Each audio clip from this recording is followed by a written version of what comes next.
All right, guys, we're back again for your humble choice. This time for the month of December. I just got off work. I had a feeling it was going to drop today, so hey, 7:38 a.m. Let's get this show on the road. I haven't purchased anything on here yet because, as I said, I just got off. So I figured I'd bring it to your attention now. Looks like we have some interesting games on here. I already have two of them. No, I don't have the survivalist. I have the escapist. So I have one of them. I have Mordau. So let's begin. First game up is Man Eater. This came out a little bit ago to some really cool acclaim. I've seen some people play little bits and pieces of this, and it seems kind of fun and kind of interesting. You're a shark. That's it. You're a shark, and you're out to kill people and eat them in the most fun and weird way possible, while also leveling up while eating other things. So it seems to be like a really cool little fun ride of just swimming and eating humans and other fish and stuff like that. I know there are special fish that you can eat and things like that with a zany, wacky story. Next up, we have Endzone, A World Apart. This looks like an RTS game, or maybe not. Huh. Alright, Endzone, A World Apart in 2021. A group of terrorists blew up nuclear power plants around the world and plunged the world into chaos. Only few were able to escape into underground facilities called Endzones. 150 years later, mankind returns to the surface under your command. In an extremely hostile environment full of radioactivity, contaminated rain, and extreme climate change, you'll have to prove your worth as a leader. Interesting. Okay, this is not at all what I thought it was. But you build a settlement in the hostile surface of the earth with over 70 different buildings and take care of your men, women, and children. Gather and refine many different resources and manage your economy by building an efficient infrastructure with streets and depositories. So basically, it is a settlement game, a survival game. Interesting. Yeah, I would definitely play this. I do like games like this. Huh. It says every ground cell in the game features dynamically simulated humidity and radiation. Watch as rain clouds irrigate your soil or prepare for constant fights against contaminated rain, bringing devastating radiation to your lands. Survive the drought, plan ahead, and stock up. Interesting. Fight radiation, the invisible enemy. The treasure hunt, and you have to explore the world. All right, yeah, definitely. It looks like something I would play. This seems rather fun. Specifically if it's a solo play. Like, I don't like PvP in games like this because I don't like PvP in general. Obviously, if you've been watching my channel, you know that. But yeah, this seems really cool. Next up, we have Beyond the Wire, as a large-scale multiplayer first-person shooter immersing players in the frantic and bloody Western Front of the Great War.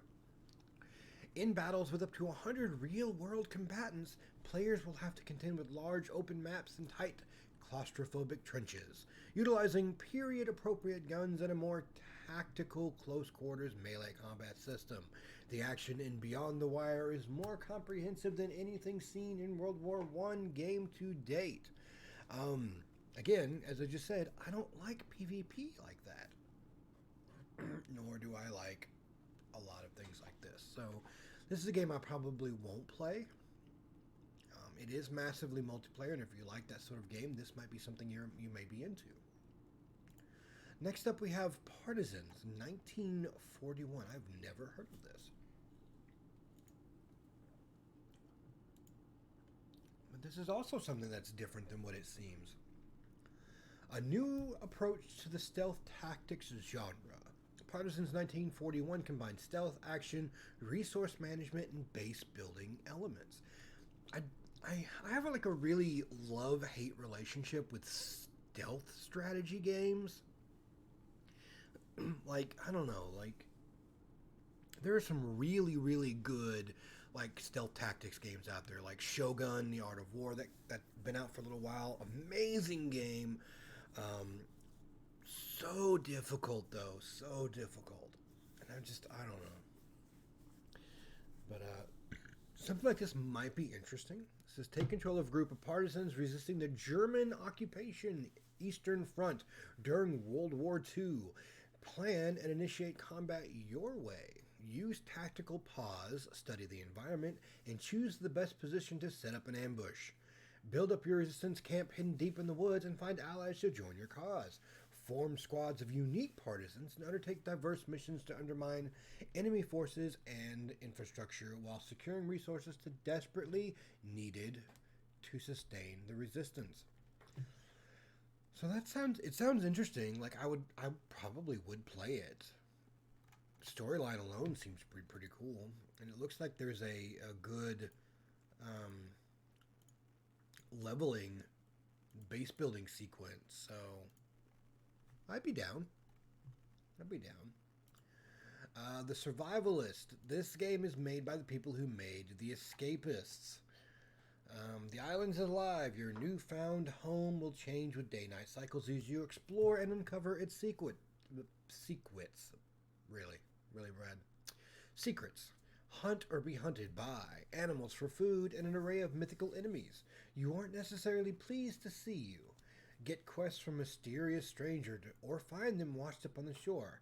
Prepare to trek into a procedurally generated wilderness with a variety of biomes for an adventure that's unique to every player. Build together, survive together. So this is multiplayer. You can find other people to play with, obviously. If you're in need of a builder, lumberjack, or even a soldier, the monkeys on the island can be tamed and trained to help you with everyday tasks to back you up on raids to a fanatic camp. The mimic system means a wide variety of functions can be performed by your cheeky new friends, with monkey management becoming key to surviving the island's challenges. Interesting. So if you are a single player, you can use monkeys to help you. There are lots of crafting to go along too. Looking for an epic sword to hang on your hut wall or want to lay waste to encroaching hostiles. What you seek could be in one of the many temples scattered around the island. However, getting your hands on the loot won't be easy, so any would-be raiders will need to prepare for their treasure hunting escapade. So there are also loot mechanics. So really interesting. But the thing is get monkeys or get friends, obviously. Next up, we have Lacuna. This is kind of a noir detective story. It's got a 100% positive rate. That's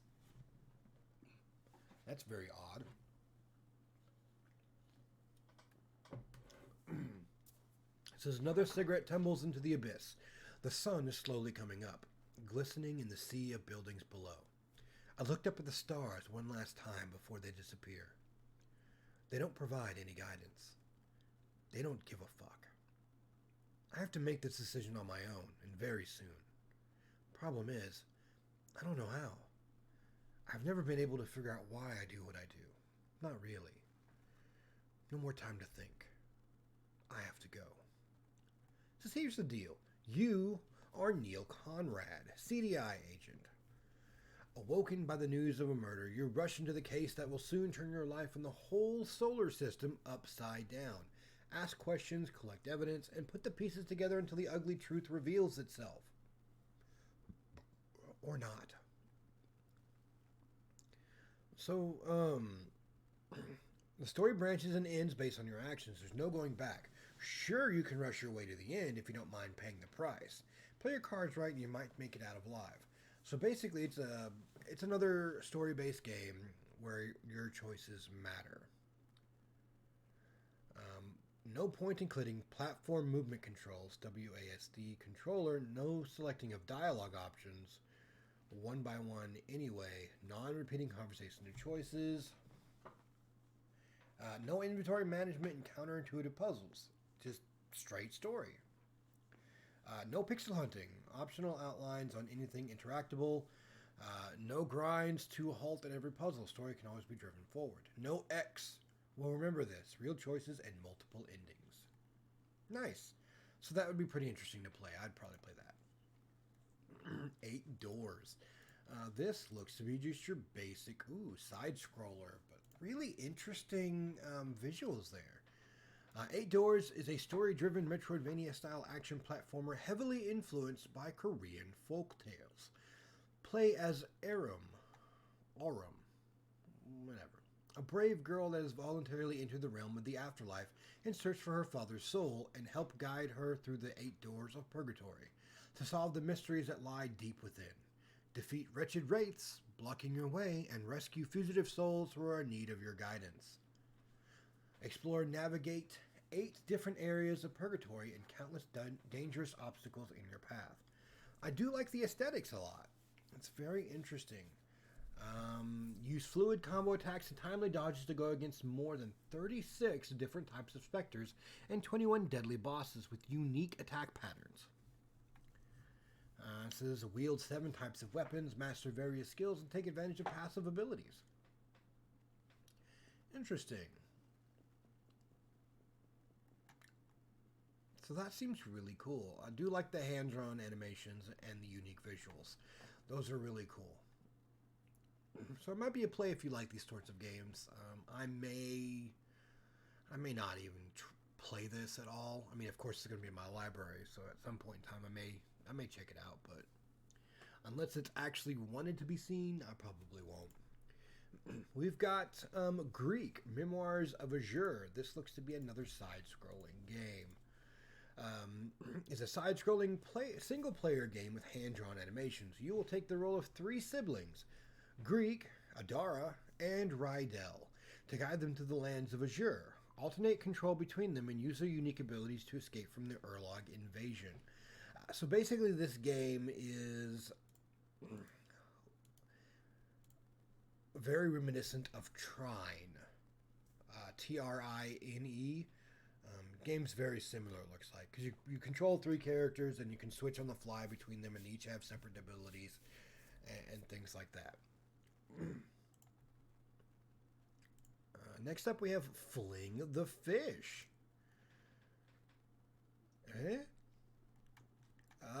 In Fling the Fish, teams of 2 players race through colorful, chaotic obstacle courses while tethered by a stretchy, elastic rope. That sounds interesting if you have lots of friends. You can share a controller. Because you're literally attached to your partner, Fling to the Fish is a truly cooperative experience. If you want, you can even play through Fling the Fish by sharing a controller with your partner. Okay. Interesting. You have online, local split screen, local online and co-op, and solo play. It might be difficult to play solo play. Got a lot of interesting stuff, though. We've got Touhou. This looks like a point-and-click adventure game with puzzles. Okay, experience a brand new adventure game set amongst a world of weird and wonderful fish planets. Explore beautiful environments and solve intricate puzzles as a little girl, joined by her mechanical alter ego, Cubus. Together they will discover the truth about themselves and the mysterious sacred engine that powers their world. It says adventure as a little girl. Utilize the might of Cubus. Anytime you can transform into girl's mechanical friend, Cubus. Need something heavy lifting? Need big strong arms to catch light bulb flies as they pass by? Need to win an impromptu arm wrestle with an arcane and somehow tangible mirror image of yourself? Cubus has you covered. So a lot of things are really interestingly drawn. But this might be a cool game to play, honestly. Next up we have Voidigo. Okay. This is a top-down shooter. Voidigo is a chaotic and colorful roguelike shooter with a focus on dynamic boss fights. Fast and fun combat. Equip one of the many ranged weapons and fight back the corruption. We played many of these already so far. But it has a very interesting visual style, though. Whole bunch of bosses.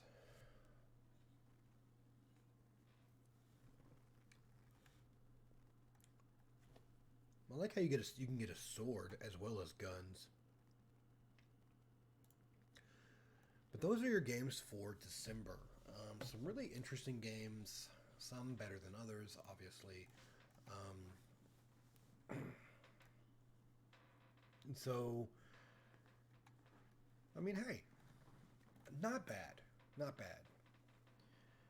If you're going to play any of these games, let me know which games you'd like to play. If you'd like to see me play some of these games, let me know what game you'd like to see me play. Otherwise, I'm going to eat me something and then go to bed because I have to work again tonight. So until next time, be kind to each other. And I'll see you in the next video.